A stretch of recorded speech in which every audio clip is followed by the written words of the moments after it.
오늘 세 번째 부활절 강론인데요. 우리 함께 자리에 일어나셔서 요한복음 21장 12절에서 19절 말씀 우리 한 목소리로 읽도록 하겠습니다. 요한복음 21장 12절에서 19절까지 말씀입니다. 시작. 예수께서 이르시되 와서 조안을 먹으라 하시니 제자들이 주님이신 줄 아는 고로 당신이 누구냐 감히 묻는 자가 없더라. 예수께서 가셔서 떡을 가져다가 그들에게 주시고 생선도 그와 같이 하시니라. 이것은 예수께서 죽은 자 가운데서 살아나신 후에 세 번째로 제자들에게 나타나신 것이라. 그들이 조각 먹은 후에 예수께서 시몬 베드로에게 이르시되 요한의 아들 시몬아 내가 이 사람들보다 나를 더 사랑하느냐 하시니 이르되 주님 그러하나이다. 내가 주님을 사랑하는 줄 주님께서 아시나이다. 이르시되 내 어린 양을 먹이라 하시고 또 두 번째 이르시되 요한의 아들 시몬아 내가 나를 사랑하느냐 하시니 이르되 주님 그러하나이다. 내가 주님을 사랑하는 줄 주님께서 아시나이다. 이르시되 내 양을 치라 하시고 세 번째 이르시되 요한의 아들 시몬아 내가 나를 사랑하느냐 하시니 주께서 세 번째 내가 나를 사랑하느냐 하시므로 베드로가 의심하여 이르되 주님 모든 것을 아시오매 내가 주님을 사랑하는 줄을 주님께서 아시나이다. 예수께서 이르시되 내 양을 먹이라. 내가 진실로 내게 이르노니 내가 젊어서는 스스로 띠띠고 원하는 곳으로 다녔거니와 늙어서는 내 팔을 벌리리니 남이 내게 띠띠고 원하지 아니하는 곳으로 데려가리라. 이 말씀을 하시는 베드로가 어떠한 죽음으로 하나님께 영광을 돌릴 것을 가리키시니라. 이 말씀을 하시고 베드로에게 이르시되 나를 따르라 하시니. 아멘. 모두 자리에 앉으시기 바랍니다. 제가 잠깐 기도하겠습니다. 하나님 감사합니다. 죄 많고 더러운 자가 이 자리에 섰습니다. 하나님 저는 온전히 십자가 뒤에 가려 주옵시고 구속한 주님만 말씀하여 주옵소서. 우리 모두가 듣겠나이다. 예수 그리스도 이름으로 기도드립니다. 아멘. 부활절 강론 세 번째 시간입니다. 기독교의 핵심은 무엇입니까? 기독교의 핵심은 무엇이라고 생각하십니까? 기독교의 핵심은 바로 예수님이십니다. 그리고 예수님께서 하신 사역의 핵심은 무엇입니까? 바로 십자가와 부활입니다.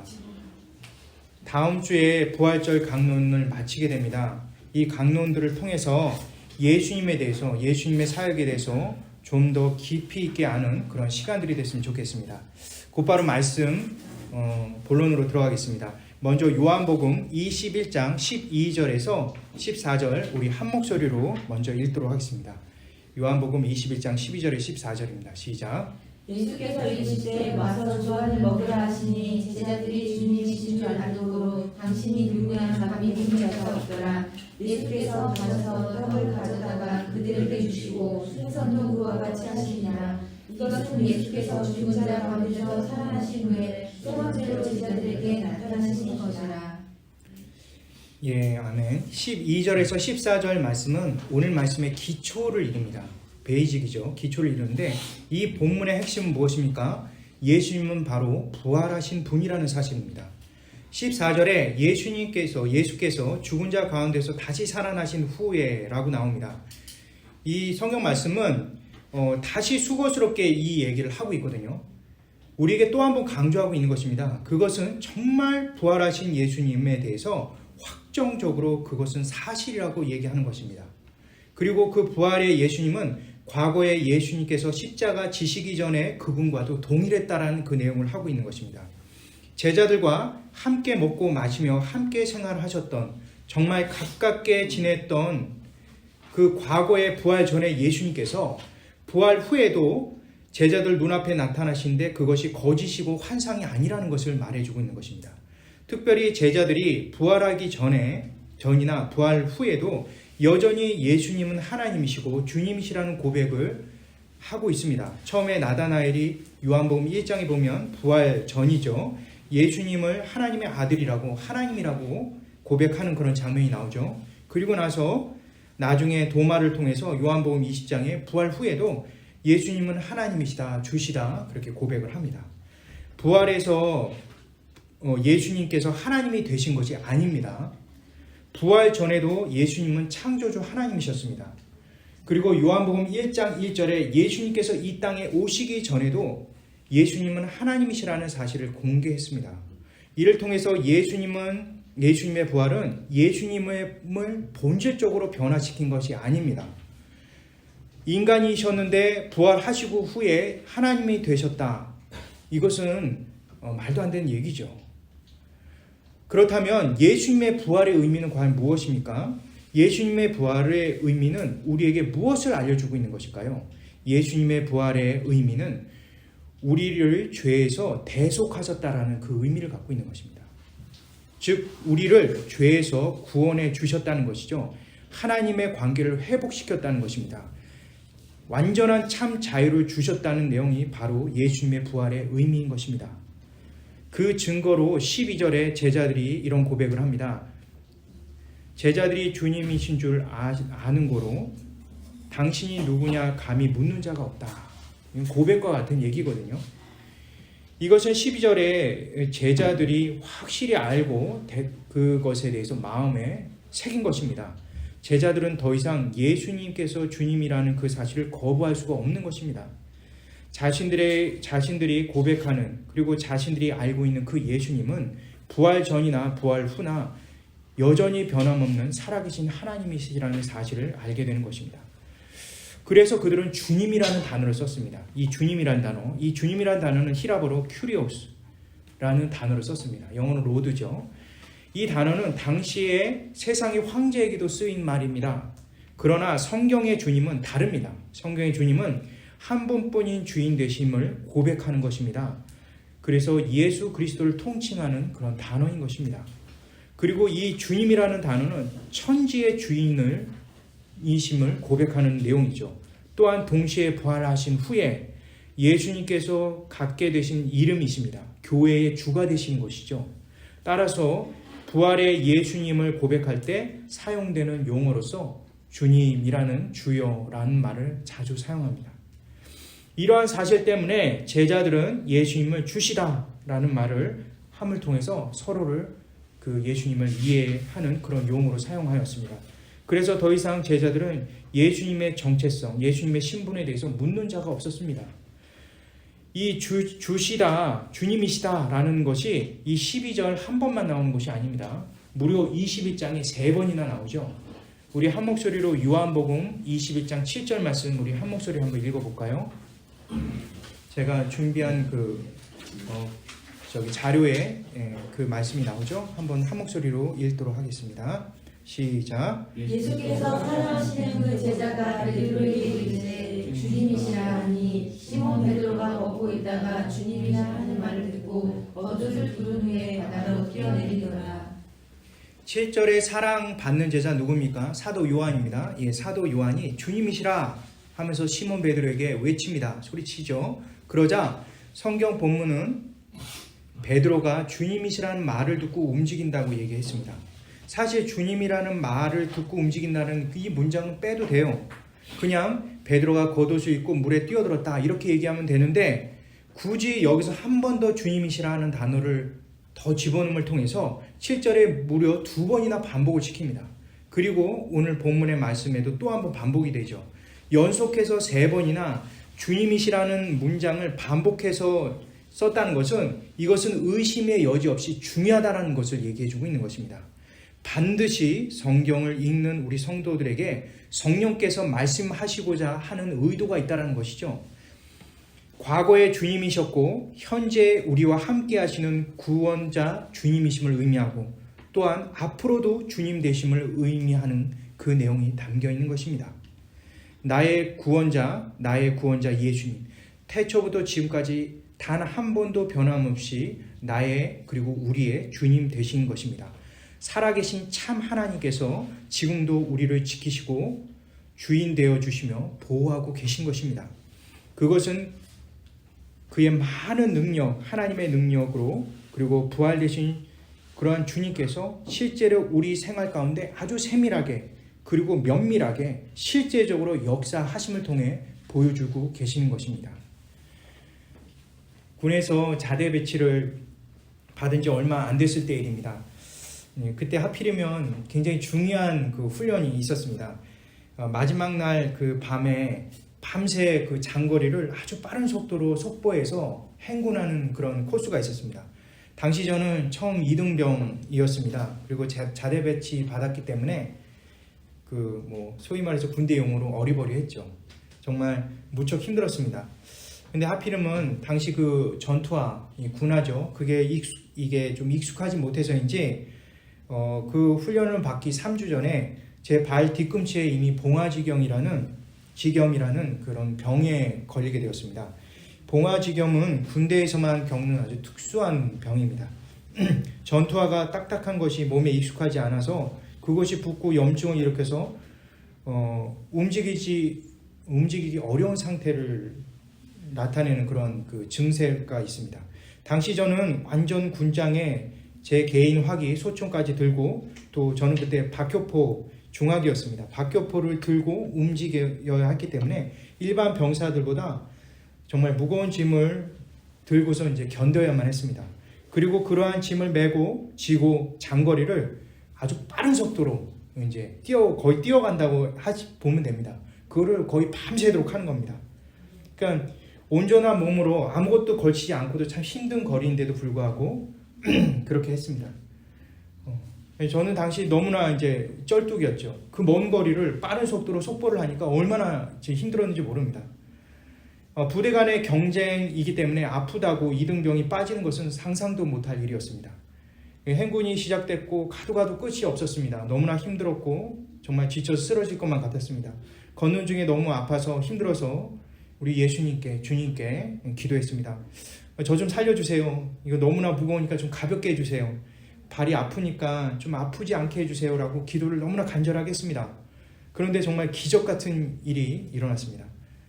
너무나 그 기억이 지금도 생생합니다.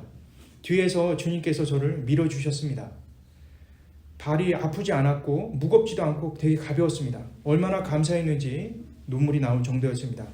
잘 도착했고 의무실에 잠깐 들렸는데 군의관이 놀랐습니다. 어떻게 이 지경이 돼서 행군을 할 수 있느냐, 어떻게 참을 수 있었느냐 저한테 물어보았습니다. 저는 알고 있었습니다. 그때 저의 뒤에서 밀어주신 분은 바로 예수님이시라는 사실을, 나의 발을 가볍게 하신 것은 역시 부활하신 나의 주님이시라는 사실을 저는 고백하지 않을 수 없었습니다. 이후에 군대 기간 동안 많은 행군을 했지만 그와 같은 경험은 다시는 없었습니다. 우리 예수님은 우주를 만드시고 운행하시는 전능자이십니다. 하지만 오늘도 현재도 저와 여러분과 함께 계시고 우리 각자의 삶 속에 개입하셔서 지켜주시고 보호하시는 부활의 주 나의 하나님이 되심을 우리는 잊어서는 안 됩니다. 이러한 예수님에 대해서 제자들은 부활 전이나 부활 후나 알고 있었고 동일하다는 것을 확신하고 있었습니다. 15절에서 17절 말씀 우리 한 목소리로 읽어보도록 하겠습니다. 시작. 그들이 조각 먹은 후에 예수께서 시몬 베드로에게 이르시되 요한의 아들 시몬아 내가 이 사람들보다 나를 더 사랑하느냐 하시니 이르되 주님 그러하니이다. 내가 주님을 사랑하는 줄 주님께서 아시나이다. 이르시되 내 어린 양을 먹이라 하시고 또 두 번째 이르시되 요한의 아들 시몬아 내가 나를 사랑하느냐 하시니 이르되 주님 그러하니이다. 내가 주님을 사랑하는 줄 주님께서 아시나이다. 이르시되 내 양을 치라 하시고 세 번째 이르시되 요한의 아들 시몬아 내가 나를 사랑하느냐 하시니 주께서 세 번째 내가 나를 사랑하느냐 하심으로 베드로가 근심하여 이르되 주님 모든 것을 아시오매 내가 주님을 사랑하는 줄을 주님께서 아시나이다. 예수께서 이르시되 내 양을 먹이라. 15절에서 17절까지 말씀을 한 번에 나누려고 합니다. 좀 복잡하기 때문에 제가 자료를 드렸습니다. 그 자료를 잘 검토하면서 말씀을 이어가도록 하겠습니다. 잘 따라오시기 바랍니다. 이 본문은 정확히 세 가지 사실을 통해 우리에게 중요한 말씀을 전하고 있습니다. 먼저 첫째로는요, 이 본문은 저와 여러분 각자에게 예수님에 대한 내 자신의 불신, 내 자신의 실패, 그리고 내 자신의 죄악에 직면하도록 얘기하고 있습니다. 나의 부끄러움을 감수하고서라도 주님 앞에 딱 서 있으라고 그 얘기를 하고 있는 것입니다.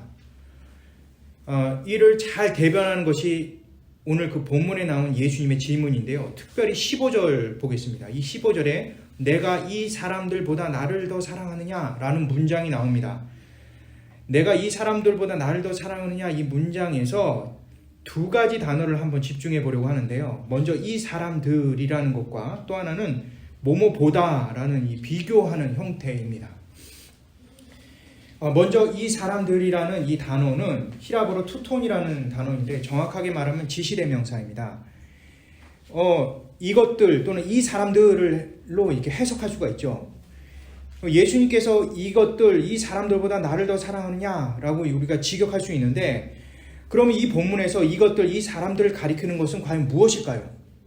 많은 분들이 오해하시기를 이 사람들을 가리켜 단순히 베드로를 제외한 나머지 제자들보다 나를 더 사랑하느냐라고 이해하는 경향이 있습니다. 그러나 좀 더 정확히 말하면 21장의 초반부에 나오는 베드로를 포함한 제자들 전부를 가리키고, 또 중요한 것은 그들이 부활의 예수님을 알았음에도 불구하고 예수님을 의존하지 않고 자기 나름대로 살아가려고 하는 제자들의 행태들을 가리키는 내용입니다.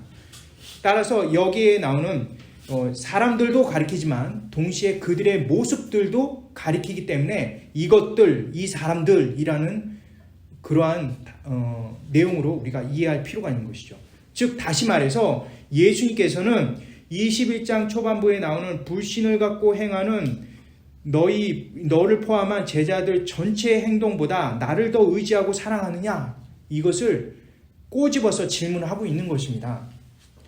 예수님과 무관하게 살고자 물고기 잡으러 나갔다가 허탕쳤던 베드로와 그와 함께 했던 제자들의 문제를 지적하고 있는 것입니다. 그렇습니다. 이 질문은 자신이 좋을 대로, 자신이 옳은 대로 살아가며 예수님을 믿지 못하고 의존 못하는 그 모습 자체를 지적하고 있는 것입니다. 예수님의 권능 안에 순복하며 평안을 누릴 텐데, 즐거울 텐데, 그리고 자유로울 텐데 그 사실을 전혀 모르고 있는 것입니다. 물에 빠진 자가 필사적으로 허우적대지만 결국은 도저히 물에서 나오지 못하고 물에 빠져 죽고 마는 인생들의 비참함을 보여주고 있는 것입니다. 너 베드로야, 그렇게 자기 소견대로, 자기 옳은 대로 사는 것보다 나를 더 사랑하는지 한번 생각해 볼래? 나를 정말 더 의존하면서 너는 지금 살아가고 있니? 라고 예수님께서 대묻고 있는 것입니다. 그 다음으로 주목할 것은 15절에 이 사람들보다 라는 이 보다입니다. 나를 더 사랑하느냐, 이 문장인데 비교하는 형식이죠. 보통 이제 비교할 때 뭐뭐보다 라는 이제 부사를 쓰는데요. 이 히라버로는 로루스라는 단어를 썼습니다. 근데 이 보다라는 이 비교하는 이 질문의 형태는 사실 예수님께서 하시는 형태의 질문의 방법은 아닙니다. 예수님께서 이렇게 비교해서 이렇게 쓰지 않아도 되거든요, 사실. 그냥 너는 나를 사랑하느냐, 이렇게 두 번째, 세 번째 질문처럼 그냥 간략하게 질문을 하셔도 되는데 이 첫 번째 질문에서 비교를 하시면서 이렇게 질문한다는 것이죠. 굉장히 의도적인 것이죠. 이것은 바로 예수님께서 베드로의 말투, 그리고 베드로의 성향을 그대로 똑같은 방법으로 뉘앙스를 담아서 말씀하는 방법인 겁니다. 물론 예수님께서도 요한복음에 비교하시는 부분이 나옵니다. 하지만 예수님의 비교는 아주 명확하죠. 예수님께서는 선과 악, 좋은 것과 나쁜 것을 비교할 때 쓰십니다. 빛보다 어둠, 사람의 영광보다 하나님의 영광, 이럴 때 이제 보통 보다라는 그 비교를 하죠. 하지만 베드로는 다릅니다. 베드로는 항상 다른 제자들과 비교했어요. 그리고 자신의 친구들과 자신의 동료들과 비교하면서 늘 이렇게 비교의식 속에 살아가는 것이죠. 베드로는 예수님께서 십자가 지시기 전에 식사 그 자리에서 모든 제자들이 다 배신하더라도 나는 끝까지 주님을 따를 거예요 라고 하면서 비교 형식으로 말했죠. 그리고 아마 다음 주 설교를 통해서 보게 됐는데 요한복음 21장 21절에 보면 베드로의 비교의식이 이 사도 요한에게 향하고 있음을 보게 됩니다. 이처럼 베드로 자체는 아주 굉장히 그 자존감이 굉장히 낮은 사람이에요. 아주 비교의식에 쩌든 그런 제자의 모습을 간접적으로 우리에게 보여주고 있는 것이죠.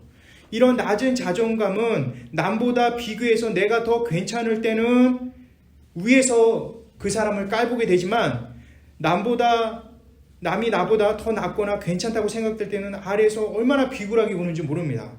이것은 오늘날 저의 모습이기도 합니다. 그리고 우리 모두의 모습이 아닙니까? 그런데 이러한 자존심, 이 낮은 자존감은 결국 예수님과 관계가 끊어지거나 믿음의 불신이 개입될 때 나오는 부분이라는 것이죠. 예수님과 관계된 자임을 잊게 되면 다른 사람과 비교의식에 휩싸이게 됩니다.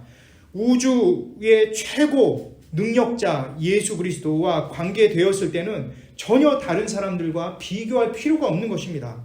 하지만 하나님과 관계되었다는 사실을 잃어버렸을 때, 불신했을 때, 그리고 그것으로 인해서 비교의식과 열등감이 찾아오게 되는 것입니다. 예수님은 포도나무고 나는 가지라는 분명한 정체성이 있었다면 절대 있을 수 없는 현상이 이러한 사실을 잊어먹었을 때 그 아이덴티티, 그 정체성이 잃게 되는 것입니다. 그 증거가 요한복음 18장 17절에 나옵니다. 우리 한 목소리로 요한복음 18장 17절 읽겠습니다. 시작. 문 지키는 여종이 베드로에게 말하되 너도 이 사람의 제자 중 하나가 아니냐 하니 그가 말하되 나는 아니라고. 아니라고 얘기를 하죠. 베드로가 예수님께서 신문 당하시고 고초 당하실 때 아주 가까운 곳에서 불을 쬐고 앉아있는 장면에서 나온 내용이죠. 그때 한 여자아이라고 하면 굉장히 어린 여성을 가리킵니다.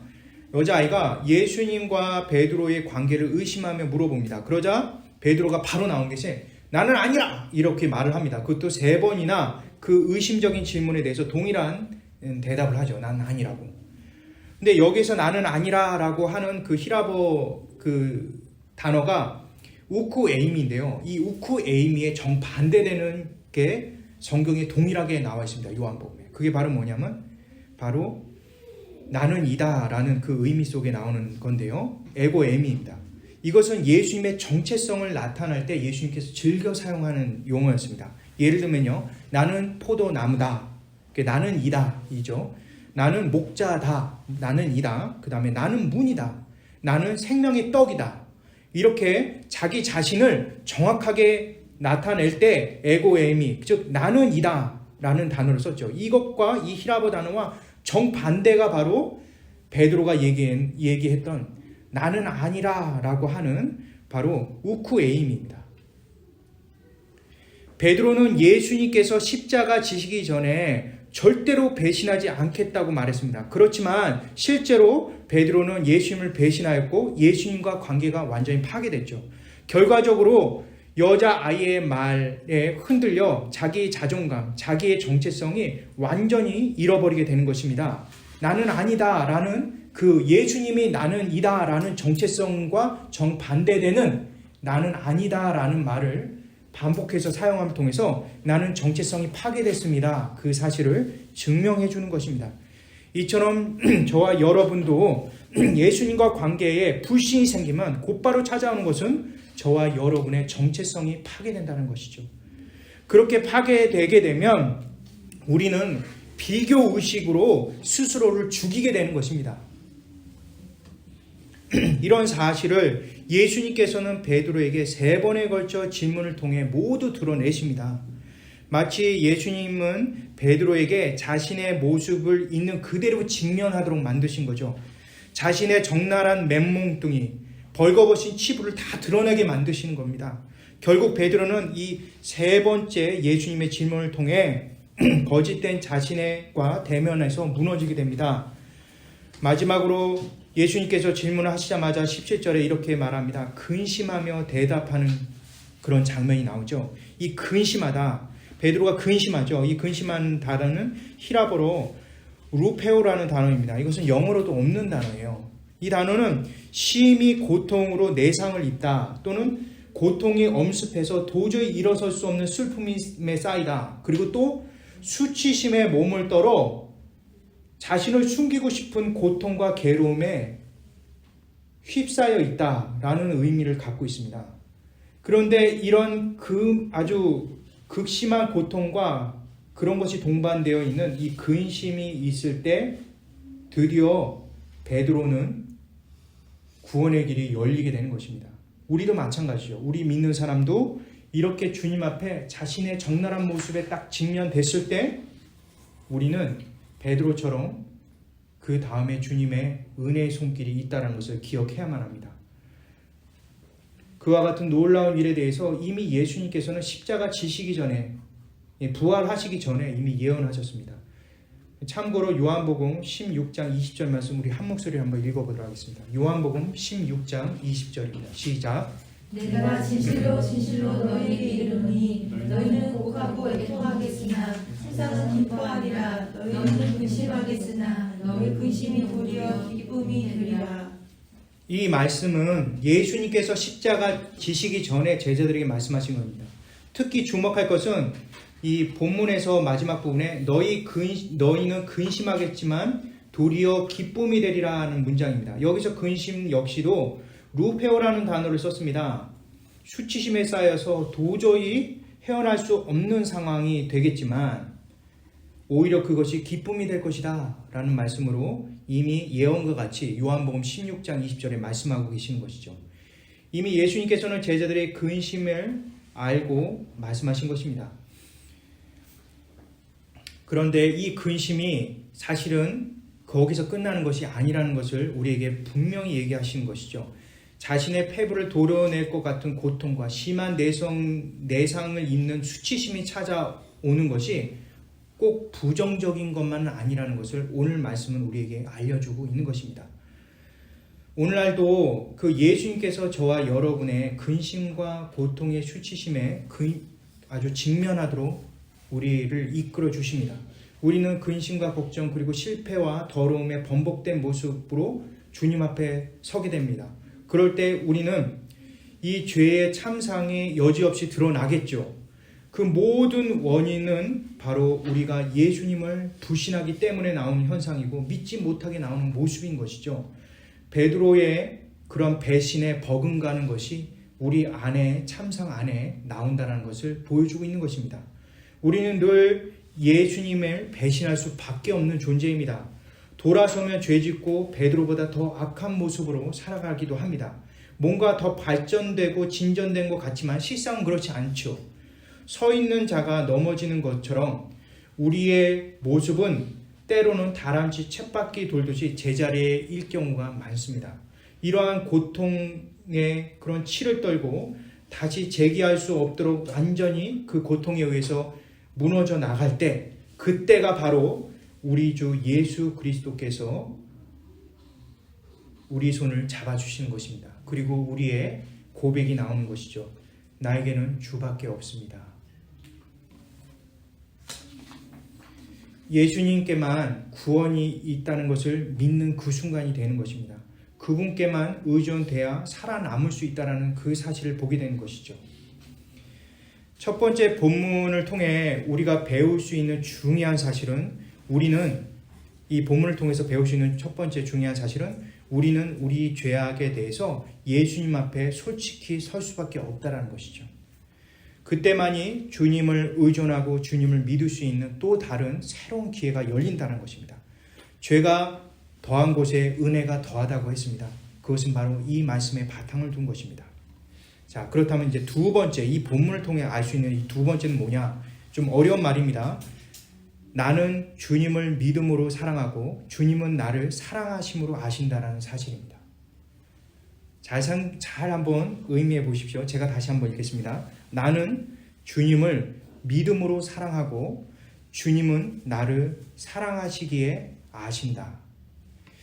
좀 어려운 문장이지만 되도록 이해하기 편하도록 자세히 설명하도록 하겠습니다. 먼저 이 사실을 알기 위해서는 두 가지 질문을 해야 합니다. 첫째로, 과연 베드로는 예수님을 사랑할 수 있을까? 오늘 이 질문이 우리에게 해당되는 것이죠. 과연 저와 여러분은 예수님을 사랑할 수 있을까? 두 번째 질문은 베드로가 마지막 그 질문에서 대답하죠. 예수님께서 아신다라고 그 얘기를 하는데, 그 아신다라는 그 의미는 무엇일까요? 이 두 질문을 통해서 나는 주님을 믿음으로 사랑한다는 말과 주님은 나를 사랑하시기에 아신다는 말을 이해하게 될 것입니다. 먼저 첫 번째 질문, 예수님께서 베드로에게 말씀하시죠. 나를 사랑하느냐라고 물으신 이유에 대해서 한번 생각해 보도록 하겠습니다. 베드로는 예수님을 사랑할 수도 사랑할 자격도 없는 자입니다. 근데 예수님께서 왜 이런 질문을 하셨을까요? 이 물음의 의미는 과연 무엇일까요? 일부 해석자 중에는 이 본문에서 사용하는 사랑이라는 히라버 단어에 주목하기도 합니다. 다시 말해서 여기에 쓰이는 사랑은 히라버 단어인 아가페, 아가파오 또는 필레오, 필레오라는 그것을 통해서 이 본문의 의미를 해석하려고 합니다. 이들 해석서에 아가페, 아가파오라는 이 하나님을 사랑한다는 것과 필레오, 사랑 간의 또 형제 간의 사랑을 구분해서 우리에게 감동적인 얘기를 전해주죠. 그렇지만 이 말씀은 사실 옳은 그런 해석은 아닙니다. 요한복음 3장 35절과 요한복음 5장 35절을 보게 되면 예수님의 사랑에서 예수님의 사랑 그리고 하나님의 사랑을 뜻할 때 히라보로 아가페만 썼던 게 아니라 바로 필레오라는 단어도 같이 썼습니다. 그러니까 예수님 하나님의 사랑은 아가페고 우리 인간들의 사랑은 필레오라고 이렇게 얘기하는 건데 그거는 사실 이 본문에서 다 깨지게 됩니다. 요한복음 3장 35절과 5장 35절에 아가페도 하나님의 사랑으로 예수님의 사랑으로 필레오도 하나님의 사랑 예수님의 사랑으로 둘 다 사용했다는 것이죠. 따라서 단순히 이 단어, 이 사랑이라는 단어의 의미보다 더 높은 차원에서 본문을 살펴볼 필요가 있습니다. 베드로는 예수님을 사랑할 수 있을까라는 질문에 초점을 맞출 필요가 있는 것입니다. 오늘날 적용해 보면 과연 저와 여러분이 예수님을 사랑할 수 있을까의 질문에 대한 내용입니다. 인간적인 사랑, 남녀 간의 사랑은 또 감정적인 사랑은 뭐 그런 것들이 있죠. 그런 사랑들이 있는데 그런 사랑들은 예수님을 사랑하는 것과 같을 수 있을까? 찬양이든 가스펠송을 들으며 눈물을 흘리며 감정이 북받쳐 오를 때가 있습니다. 그것이 단순히 예수님을 사랑하기 때문에 나올 수도 있지만 또 다른 한편으로 또 다른 경우도 많습니다. 그냥 우리 감정 때문에 나오는 것들도 있을 수 있죠. 적어도 저 같은 경우는 그러합니다. 그 가스펠송이 그 의미나 그 가사 내용이 내 마음에 울려서 예수님을 사랑하는 것처럼 느낄 때가 간혹 있다는 것이죠. 어렸을 때 수련회에서 있었던 일입니다. 말씀이 끝나게 되면 이제 기도회가 있죠. 몇 시간에 걸쳐서 이제 무릎 꿇고 이제 기도회를 합니다. 아이들 중에 이제 여자 아이들이 먼저 그 기도회 때 막 울면서 기도하기 시작했습니다.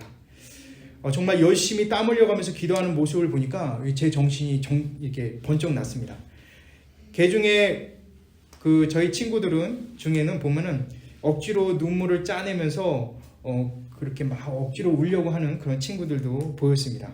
순수하게 기도하면서 감정에 동화된 친구들도 있었습니다. 물론. 근데 저는 어떤 편에 속할까요? 예, 저는 눈물을 억지로 짜내는 편에 속했습니다. 왠지 울지 않으면 이 무리에서 떨어져 나갈 것 같고 왕따 같은 거를 겪을 것 같고 그래서 울려고 많이 노력했습니다. 그리고 이들보다 더 잘 울어서 영적으로 뛰어남을 과시하고 싶었고 칭찬 듣는 소리를 듣고 싶었습니다. 그런데 아무리 눈을 때리고 콧장둥이를 연속으로 쳐도 눈물이 나오지 않았습니다. 그러다가 너무 오랫동안 무릎을 꿇고 이렇게 있다 보니까 발이 저려서 펼 수밖에 없었는데 그때 다리가 너무 아파서 그때부터 이제 눈물이 나오더라고요. 그리고 슬픈 멜로디 십자가의 그런 가스펠송이 들자 막 눈물이 왕창 쏟아졌습니다. 그러자 교회 선생님이 저희 어깨를 토닥이면서 장난꾸러기가 드디어 예수님을 사랑하게 됐구나 이렇게 말씀을 하셨습니다. 왠지 그때는 예수님을 정말 사랑하는 것 같았습니다. 과연 이러한 모습이 진짜 예수님을 사랑하는 모습일까? 아니 정말 당시 저는 예수님을 사랑하고 있었을까? 사실 예수님께서 베드로에게 물으실 때 내가 나를 사랑하느냐 그 물음에 여기 앉아 계시는 우리 성도님들과 저 역시 아마 대답할 수 없을 것입니다. 이부 저의 마음 한 곳에서는 예수님께서 우리를 먼저 사랑하셨기 때문에 우리가 예수님을 사랑할 수 있습니다 라고 말하고 싶을 수도 있어요. 또는 예수님의 사랑을 본받아 우리도 사랑해야만 됩니다 라고 말을 하고 싶을 수도 있습니다. 그렇지만 그것은 모두 자기를 드러내는 것밖에 될 수가 없습니다. 그런데 이와 같은 그러한 논리들이 좀 많이 들어보진 않았습니까? 이거는 사실 3주 전에 부활절 강론 첫 번째 시간에 이미 나눈 내용입니다. 이미 문제가 됐던 내용인 거죠. 다시 말해서 예수님께서 그 율법을 지키셨기 때문에 우리도 율법을 지켜야 한다는 그런 비슷한 논리에 빠지게 되는 것이죠. 예수님이 사랑하셨기 때문에 예수님이 사랑하셨고 우리 예수님이 용서하셨기 때문에 우리도 사랑해야 하고 용서해야 한다는 그런 논리가 바로 여기에 속한 논리일 수 있습니다. 3주 전 말씀이라 기억나시지 않을 수 있습니다. 그래서 기억을 한번 되살려 보겠습니다. 강론 그 첫 번째 시간에 갈라디아서 2장 20절과 에베소서 2장 8절 말씀을 나누었습니다. 율법을 지킴으로 자신의 행위로서는 하나님의 의를 이룰 수 없다고 말씀은 나오고 있습니다. 율법의 행위로, 율법으로 노력해서 구원을 받을 수 없다는 것이죠. 이 의미는 예수님께서 율법을 지켜 우리를 의롭게 하신 것이 아니라는 것을 말씀해 주고 있는 것입니다. 예수님께서 우리를 구원하실 때는 율법을 모두 지켜 구원하신 것이 아닙니다. 예수님께서 율법의 저주를 십자가로 받아내심을 통해서 우리를 구원하신 겁니다. 그리고 그 결과로 믿음으로 우리는 구원을 받은 것이죠. 우리는 율법의 저주에 대해서 예수님께서 친히 대속물이 되셨다는 그 사실을 잊어서는 안 됩니다. 따라서 오늘 말씀 역시 예수님이 사랑이 단순히 인본적이고 인류애적인 사랑을 의미하는 것이 아님을 알아야만 하는 것입니다. 오늘 21장 본문에 나오는 내가 나를 사랑하느냐라는 질문은 내가 너에게 사랑하고 용서했듯이 너도 사랑하고 용서하라는 명령을 내리신 게 아니라는 것이죠. 그런 명령 잘못 해석해서 이러한 명령이라고 생각하기 때문에 타랑하면서 진리가 아닌 것까지 사랑해야 한다고 외치는 경우가 생길 수 있다는 것이죠. 거짓된 것, 거짓이 아닌 것까지 사랑하는 것이 예수님의 사랑으로 오인하여 얼마나 많은 일들이 교회 안에서 교회 밖에서 예수님을 빙자하여 자행되는지 모릅니다. 사랑하면 죄까지 사랑해야 한다는 것처럼 여겨지기에 죄인의 속죄가 무시가 되는 것입니다. 따라서 예수님께서 행하신 사랑하시기 때문에 우리가 사랑해야 된다라는 발상은 아주 왜곡된 발상인 것입니다. 오늘 본문은 3주 전에 부활절 강론처럼 예수님께서 베푸신 사랑은 당신은 믿고 있느냐라는 것을 통해서 우리가 생각해 볼 수가 있는 것입니다. 예수님께서 저와 여러분의 죄를 대신해서 십자가에 처절히 찢기시고 죽으심으로 완전한 구원을 이루셨습니다. 당신은 과연 그 사실을 믿고 있느냐라는 것을 물으시는 것입니다. 다시 말해서 예수님께서 달리신 십자가의 공로로 구원받았다는 사실을 믿는지 저와 여러분에게 이 질문을 예수님께서 오늘날 하고 계시는 것입니다. 그 사실을 믿는 자, 받아들인 자만이, 그 은혜에 있는 자만이 예수님을 영접하는 자이며 하나님과 관계가 완전히 회복된 자임을 의미하는 것입니다. 그런 믿음 안에서 예수님을 사랑하는 것입니다. 그래서 그 이후의 삶이 예수님 한 분만을 의지하고 내 자신의 행위에 중심을 두지 않는 것입니다. 나의 노력의 산물조차도 모두 예수님의 은혜임을 철저히 깨닫는 것입니다. 그분의 사랑하시는 것은 실천에 의해서 비롯된 것이 아니라 바로 믿음에 의해서 비롯된다는 사실을 알아야만 하는 것입니다. 결론적으로 나는 그리고 여러분 저는 주님을 믿음으로 사랑하게 되는 것입니다. 믿음이 없이는 우리는 예수님을 사랑할 수 없는 그런 불가능한 존재인 것입니다. 저 둘째 질문 했었죠. 둘째 질문 뭡니까? 예수님께서 마지막으로 베드로에게 질문하셨을 때 베드로가 답을 하죠. 예수님 아십니다 라고 말을 합니다. 그 의미는 무엇입니까? 17절 본문에서 베드로가 고백한 예수님을 아신다는 그 표현은 예수님께서 베드로의 실체를 모두 이해하신다는 것을 말을 하고 있는 것입니다. 그리고 이 이해한다는 표현은 부모와 자식 간에 이루어지는 그 관계 속에서만 이루어질 수 있는 이해입니다. 다시 말해서 베드로의 연약함, 부정함, 불신자에 가까운 그 믿음 없는 그 모습조차도 예수님은 이해하고 계신다는 것이죠.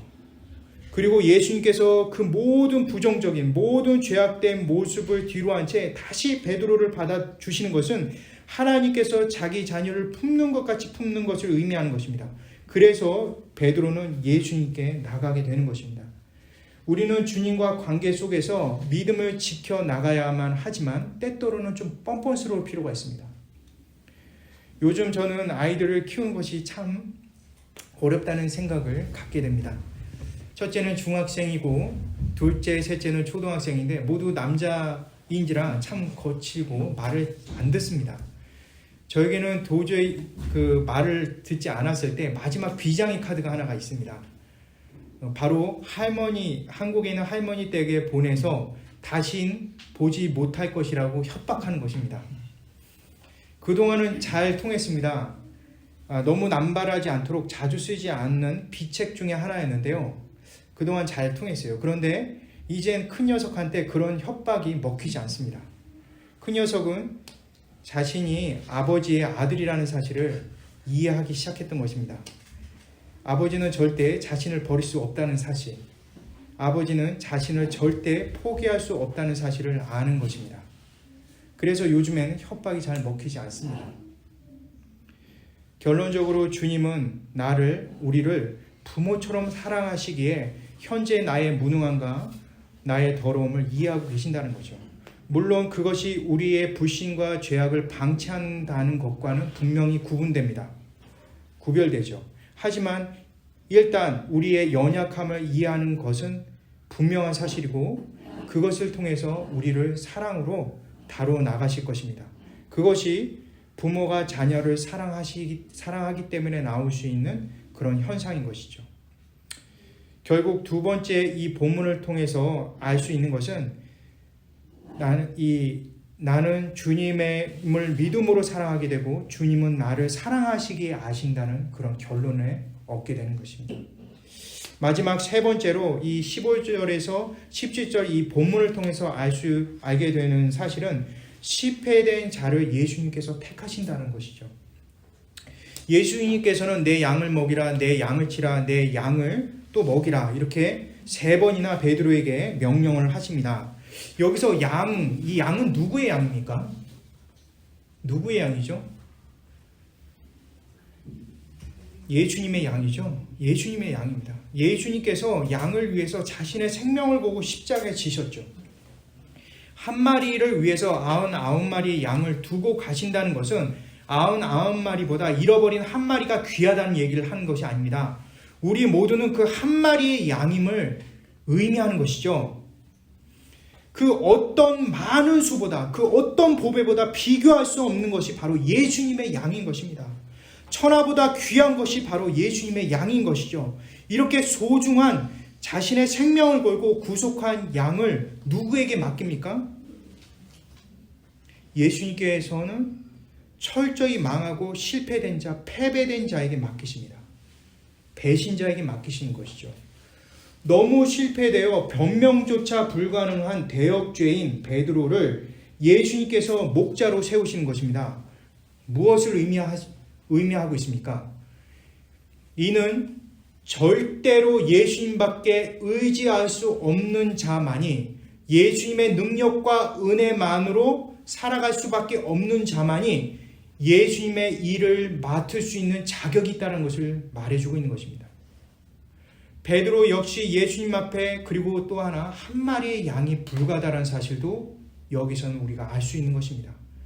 자신도 예수님 앞에 너무나 저급한 저질적인 양임을 깨달았을 때 양의 무리 앞에 목자로서 군림하는 것이 아니라 원래 목자 대신 예수님 앞에 인도할 수 있는 것입니다. 이 말씀의 교훈은 오늘날 살아가는 우리에게 무엇을 전해줍니까? 두 가지 사실을 전해주고 있습니다. 하나는, 첫째는 여기 서 있는 제가 바로 철저히 실패자인 목사라는 것입니다. 그럼에도 불구하고 주님께서 맡겨주신 성도를 돌볼 수 있는 것은 저의 연약함과 저의 부족함 때문이라는 것, 저의 죄악됨 때문이라는 것을 보여주고 있는 것이죠. 그래서 보여지는 불안정한 목사의 능력이 아닌 보이지 않지만 확실한 예수님께 인도될 수 있는, 주님을 전적으로 신뢰할 수 있는 귀한 말씀을 제시할 수 있는 것입니다. 이 세상에 뛰어난 목사님 참 많습니다. 목사님 저로서는 참 부럽죠. 인격도 헌신도 말씀의 능력도 모두 참 대단하십니다. 그런데 그러한 분들을 존경하고 사랑하는 것까지는 참 너무나 부러운데, 그러나 성도님들의 그런 중심이 되고 또 온전한 존경의 대상이 되어 예수님의 자리를 차지하는 경우가 있는데, 이런 경우는 참 안타까운 현상입니다. 오늘날 돌아가신 목사님을 그리워해서 그분의 비디오를 돌려보며 새로운 다른 목사님을 목자로 받아들이지 못하는 교회가 있습니다. 그리고 어떤 교회는 돌아가신 목사님의 책자를 교리로 만들어 계속해서 돌아가신 목사님만 기억하는 교회도 있습니다. 그것은 또 하나의 우상 숭배의 표상이 될 수가 있습니다. 다행히 여기에 서 있는 저는 그럴 염려가 없어서 참 감사할 뿐이죠. 두 번째로 오늘날 우리에게 또 적용될 수 있는 것은, 이 교훈은 오늘날 우리 교회 안에서 생각해 본다면 우리 모두 각자는 예수님께서 맡겨주신 양이 있다는 사실입니다. 오늘 말씀에 베드로에게 주신 이 예수님의 명령은 목사인 저에게만 해당되는 것이 아닙니다. 우리 모든 성도들에게 주시는 하나님의 예수님의 명령이신 것이죠. 양을 먹이라, 양을 치라, 또 양을 먹이라 하는 그 예수님의 명령을 통해 내가 돌봐야 할 주님의 양이 있음을 말해주고 있는 것이죠. 당연히 나의 자녀들이 될 수 있죠. 그리고 나의 친구들이 될 수 있고 나의 직장 동료들이 될 수 있습니다. 그들에게 복음을 심어주고 그들에게 목자의 심정으로 접근해서 돌보아야만 합니다. 그리고 또 하나, 나이 많은 부모님과 나에게 영향을 주는 존경스러운 스승님과 선생님도 내게 주신, 주님께서 내게 맡겨주신 나의 양이 될 수도 있다는 것이죠. 제가 이제 성인이 되다 보니까 자라기 전에는 참 부모님에 대해서 굉장히 높이 보였습니다. 그렇지만 이제는 그러한 여러 그 부모님의 치부와 부족함이 드러나죠. 연약한 모습의 그러한 연약한 존재라는 것을 알게 됩니다. 한때 목자의 마음으로 저를 돌봐주셨겠지만 이제는 나이 많고 병들고, 그래서 노역이라는 고집불통이라는 병에 얼마든지 걸릴 수 있는 그런 나의 어머니와 나의 아버지, 나의 엄마와 아빠가 있다는 것이죠. 주님의 마음으로 나의 엄마와 아빠를 돌보는 것 역시 예수님께서 자신의 피값으로 사신 그 양을 돌보는 행동과 같은 것입니다. 교회에서 보내주실 영혼을 위해서 기도하고 바라는 것 역시 전 교인이 새롭게 주실 양을 돌보는 방식입니다. 목사 한 명이 일방적으로 새로운 교인을 돌보는 것이 아닙니다. 교회 전체가 어머니처럼 새로운 영혼과 새로운 교인을 기다리며 돌보는 것이 우리 모든 성도들 각자에게 주시는 목자의 사명인 것입니다. 오늘 설교의 마지막 본문이 18절과 19절 말씀 우리 한 목소리를 읽어보도록 하겠습니다. 18절에서 19절입니다. 시작. 내가 진실로 내게 이르노니 내가 젊어서는 스스로 띠띠고 원하는 것으로 다녔거니와 늙어서는 내 팔을 벌리리니 남이 내게 띠띠고 원하지 아니한 곳으로 데려가리라. 이 말씀을 하시면 베드로가 어떠한 죽음으로 하나님께 영광을 돌릴 것을 가리키시니로라. 이 말씀을 하시고 베드로에게 이르시되 나를 따르라 하시니.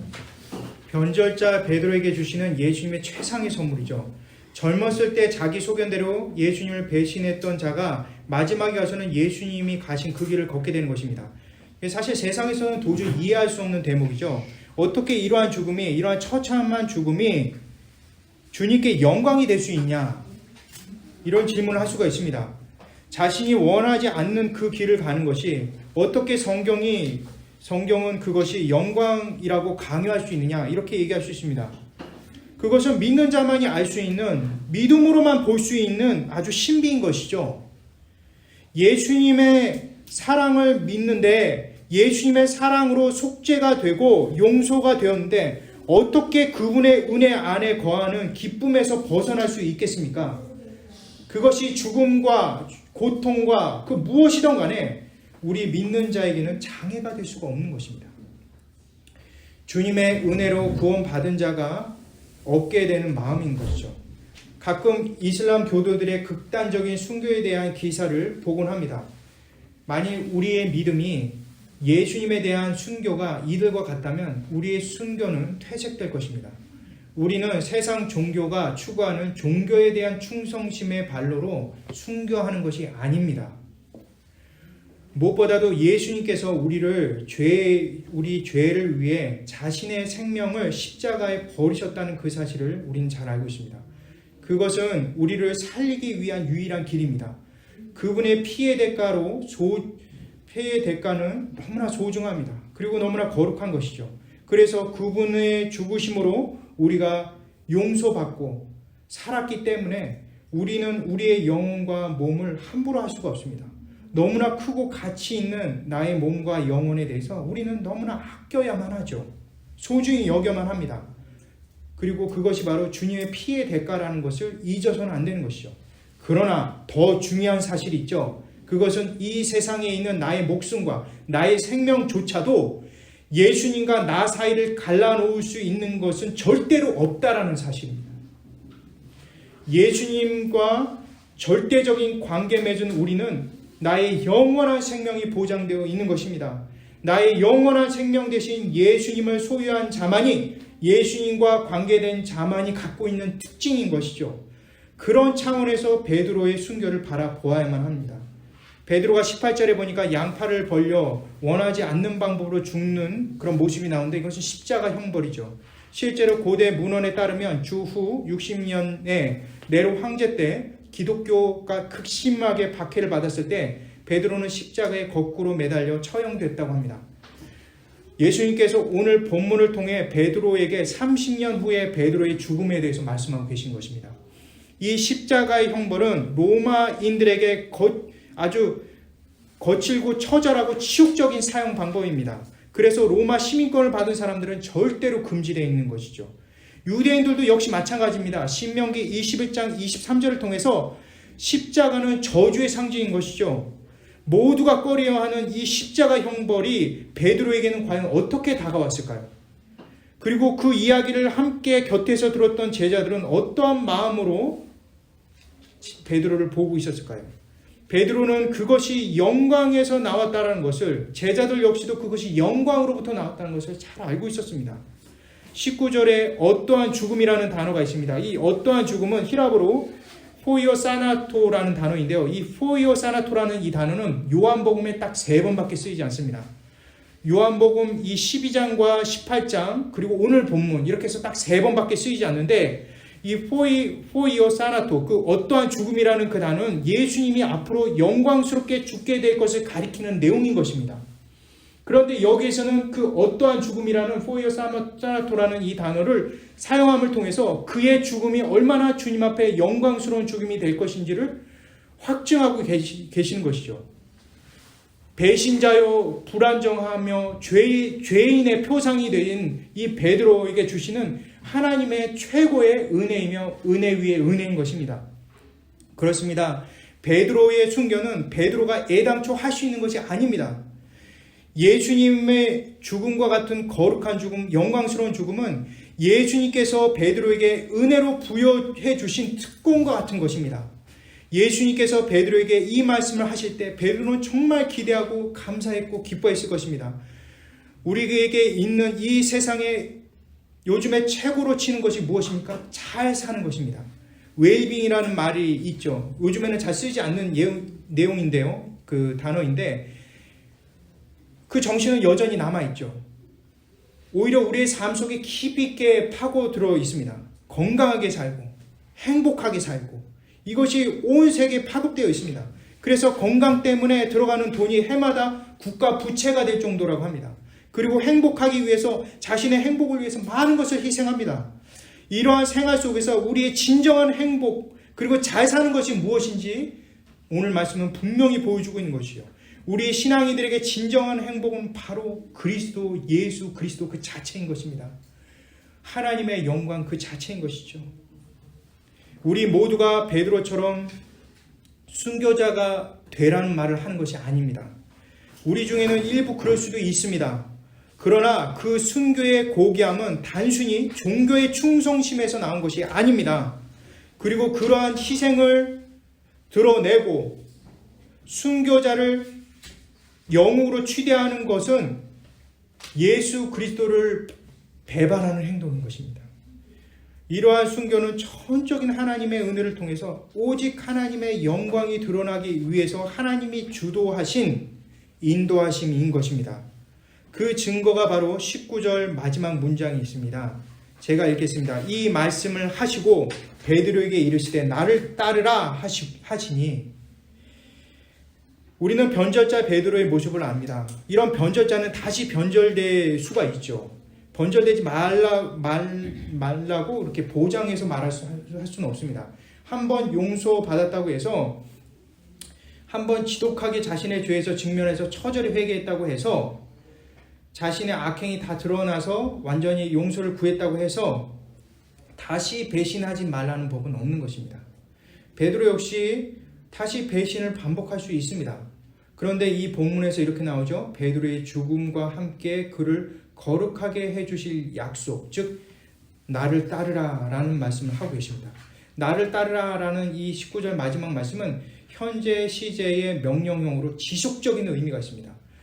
지속적으로 명령한다는 것은 지속적으로 주님께서 함께 그것을 견인하겠다는 약속인 거죠. 나를 따르라는 것은 네 어디 한번 보자, 너 배신 앞으로 하는지 안 하는지 내가 한번 볼 거야, 이 얘기가 아닙니다. 내가 계속 너를 계속 보호할 거고 내가 너를 끝까지 잡아줄 거야, 견인할 거야, 이 얘기를 하고 계십니다. 그렇습니다. 여기 나온 말씀이 바로 이 말씀을 하고 계십니다. 예수님께서 베드로에게 믿음으로 살아가도록 계속해서 인도하시고 보존하시고 절대적으로 지키시는 약속을 하십니다. 그것이 오늘날 우리의 약속인 것입니다. 오늘 말씀을 마치려 합니다. 오늘은 부활절 강론 3번째 시간을 가졌습니다. 부활하신 예수님은 우리에게 본을 보여주시는 분이 아닙니다. 우리를 구원하신 하나님이십니다. 우리가 그분을 따를 수 있는 것은 예수님, 우리 구주 하나님의 전적인 은혜인 것입니다. 이 사실을 안다면 우리는 부활의 주님을 믿고 그분을 사랑하며 그분을 믿음으로 거룩하게 살아가기를 소원하는 것입니다. 그리고 예수님의 부활의 기적은 오늘날 현재 여러분과 저의 삶에도 곳곳에 이루어지고 있음을 기억하셔야만 합니다. 나 같은, 우리 같은 불량품같이 구제불능 같은 자를 그분의 은혜로 올곧게 살아가게 하시는 것입니다. 주님께서 우리를 꽉 잡고 놓아주지 않는 것은 자유를 뺏기 위한 것이 아니라 자유가 뺏기지 않도록 인도하시는 것입니다. 부활의 예수님은 우리를 지키시고 인도하시며 끝까지 견인하실 것입니다. 끝까지 붙들어 주실 것입니다. 다시 오실 주님을 배울 때까지 우리는 혼자가 아닙니다. 그 사실을 꼭 잊지 마시기 바랍니다. 사랑과 은혜가 풍성하신 하나님 감사드립니다. 하나님, 오늘 이 말씀 기억합니다. 그리고 이 말씀이 우리의 삶을 온전히 보장될 수 있도록 하나님 도와주옵소서. 하나님, 주님을 잃지 않고 굳건하게 주님을 꼭 잡고 살아갈 수 있는 은혜를 베풀어 주옵소서. 어떤 환경 속에서도 주님의 은혜에 대해서 감사하게 하여 주옵소서. 믿음으로 살아가게 하여 주옵소서. 예수 그리스도 이름으로 기도드립니다. 아멘.